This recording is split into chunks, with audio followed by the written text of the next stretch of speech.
As we've been reporting, the Taliban continue to make gains in Afghanistan, seizing more and more territory, especially in the north. Stephanie Sy has more.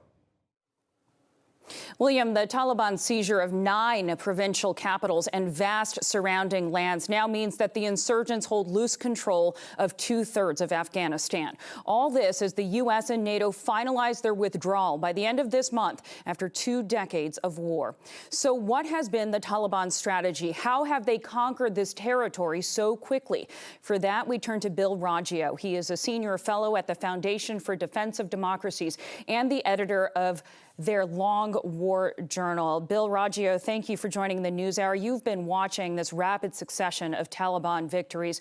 We have a map that shows the regional capitals they now control, those 9 black squares you see in the north and the west. The pink areas are Taliban controlled. The lighter yellow is government controlled. And you can see, Bill, the darker yellow is a huge chunk of the country. Those lands are currently under Taliban threat.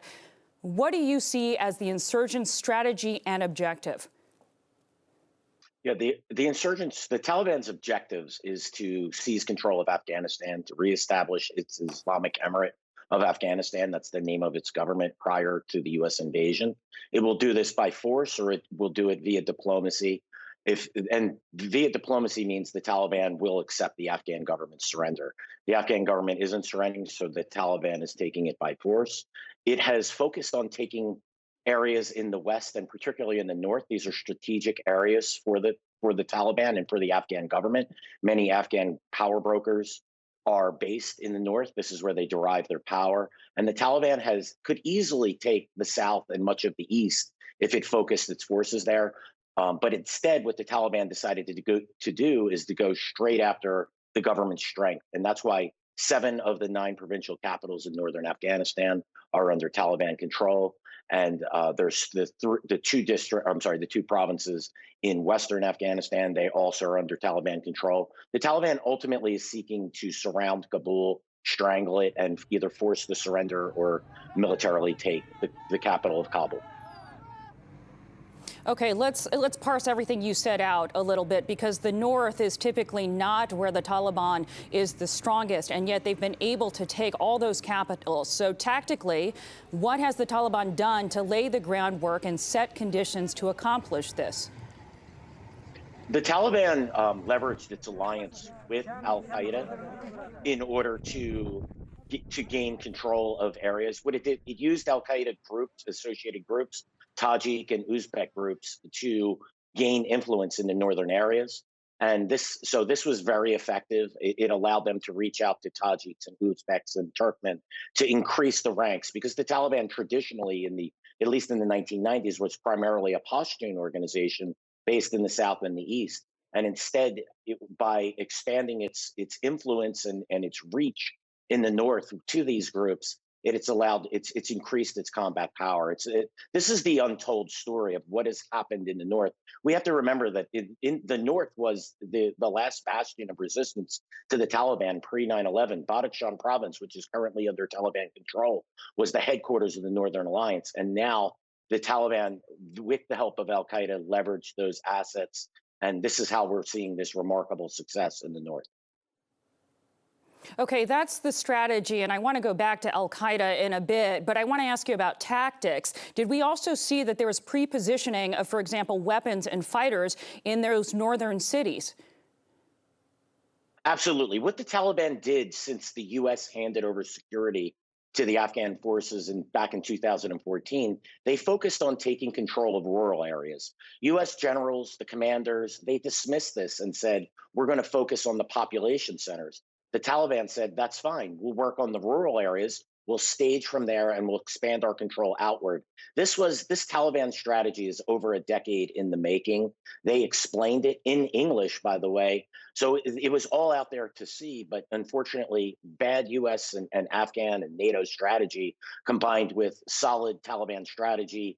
And yes, they were stockpiling weapons. And every area they took control, they gained more war material. And this is how we've seen this spread. It's gone from the rural areas, and now it is inside the Afghan cities. Several provincial capitals are under threat right now. We may see 2 or 3 more capitals fall in the next 24 to 48 hours. And you did say there is an approach toward Kabul. My question is, do you think that the U.S. foresaw the level of coordination and efficiency on the battlefield that the Taliban has shown in the last week?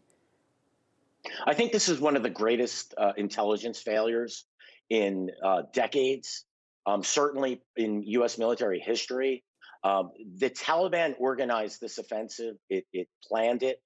It prepared. It organized. It recruited. It deployed fighters. It pre-positioned war material, all under the nose of the U.S. military, NATO, and Afghan intelligence. This story has to be told. It's what the Taliban did in the north, particularly, is significant, and everyone was caught off guard. Remember, the President Biden and his administration is basically their estimate that the Afghan government was able to hold out, and now they're talking. The latest U.S. estimate is that Kabul could fall within 90 days. There are mounting critiques now of the U.S. withdrawal, but the U.S. mission, as you know, in Afghanistan was explicitly to deny al-Qaeda a safe haven after 9/11. So if the Taliban do return to power, do you think al-Qaeda will again be able to plot attacks against the United States from Afghanistan? Absolutely. The Taliban-al-Qaeda alliance is as strong as it ever has been. The Taliban claims with that Doha deal, which really was a deal to get the U.S. to withdraw from Afghanistan.